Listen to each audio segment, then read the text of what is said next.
Just before midnight last night, 6 Belizeans, 5 men and a woman who were stationed at Glover's Reef were alarmed at the sound of a loud bang in the area.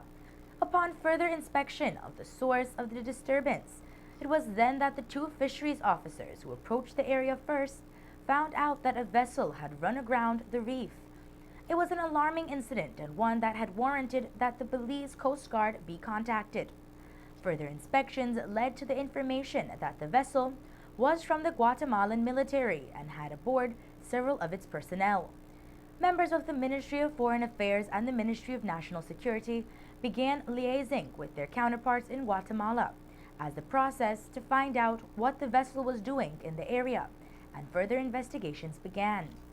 In an effort to calm the uneasiness and speculations that spread around the country, Ambassador Lawrence Sylvester, Chief Executive Officer in the Ministry of Foreign Affairs, did a live interview via Love FM at around 10 o'clock this morning to update the nation on what had transpired. The ministry was informed just before 6 a.m. this morning by the Commandant of the Belize National Coast Guard of the incident in which a Guatemalan Armed Forces naval vessel with a crew of about 15 people was stranded on the reef at Middle Key in the Glover's Reef Atoll. This, of course, happened at a time when it was reported that the sea state and the visibility was poor. Belize Coast Guard personnel, in interviewing the crew of the Guatemalan Armed Forces naval vessel, were told that 2 65-foot Guatemalan Armed Forces naval vessels were transiting en route to Isla Mujeres, Mexico, for a port call when one of the vessels experienced mechanical difficulties, became disabled, and drifted aground. Our Mexican counterparts have confirmed that the 2 Guatemalan Armed Forces naval vessels with trainee cadets on board were expected to make a port call in Isla Mujeres. We have ascertained that they did have an accident. The defense establishment in Guatemala City, speaking to 4 people, has said that the vessel has found itself there by accident.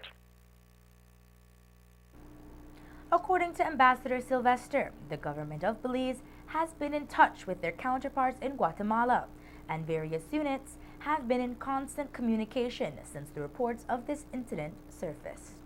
We wish to assure the public that upon receipt of this information that both the diplomatic and the military liaison lines of communications have been very active between Belmopan and Guatemala City.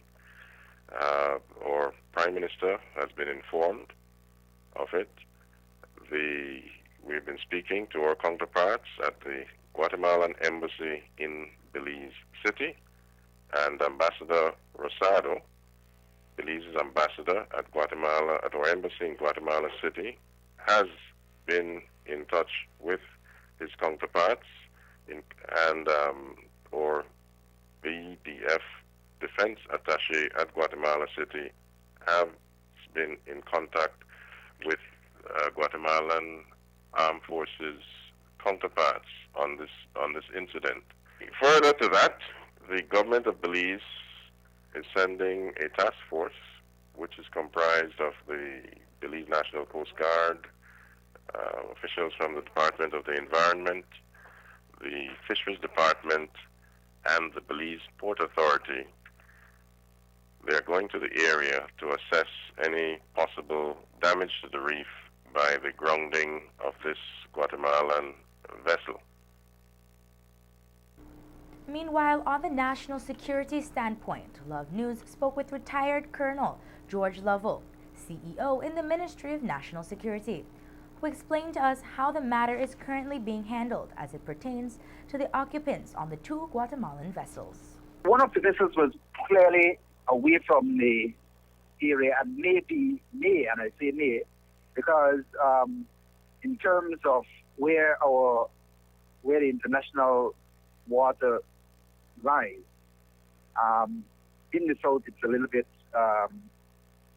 different than in the northern part of the country, where we have a 12-mile limit. In the south, we sort of claim a little bit less in certain areas in the south. So I would need for my people to say precisely where that second vessel was moored, so that we can say if that one was also in Belize's territorial waters. But it's not until we can get word back from our people. So the crew that was on that one remains on that vessel, and we haven't really had any direct communication or contact with them. We had communication and contact with the crew of the vessel that went aground.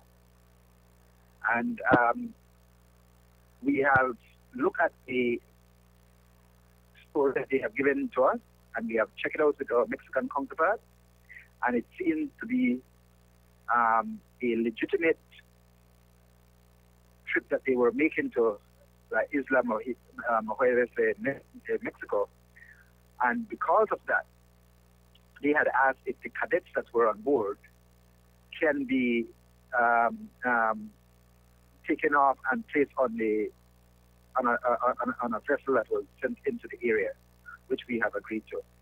What we have also said to them, though, is that for the investigation, at the minimum, we need to have the captain of the vessel, the navigator of the vessel, the engineer of the vessel, that must remain until our investigating team concludes their investigation. We have heard from Ambassador Leslie that the Guatemalans have indicated that they were traveling through international waters, passing in front of Belize near the Stand Creek district. But were Belizean officials notified, and was it mandatory for them to be notified of the presence of that vessel passing near Belize? My understanding, according to them, is that they were within the international waters. There's a 12-mile limit, and they were in the international waters when they experience difficulties and they drift into our reef. Normally when vessels pass through international water, which they claim to have been traveling through, they claim that they were traveling through international water and they drifted into our water and onto our reef. Normally when they are traveling through international water, it is not customary that we will be informed that they are doing so.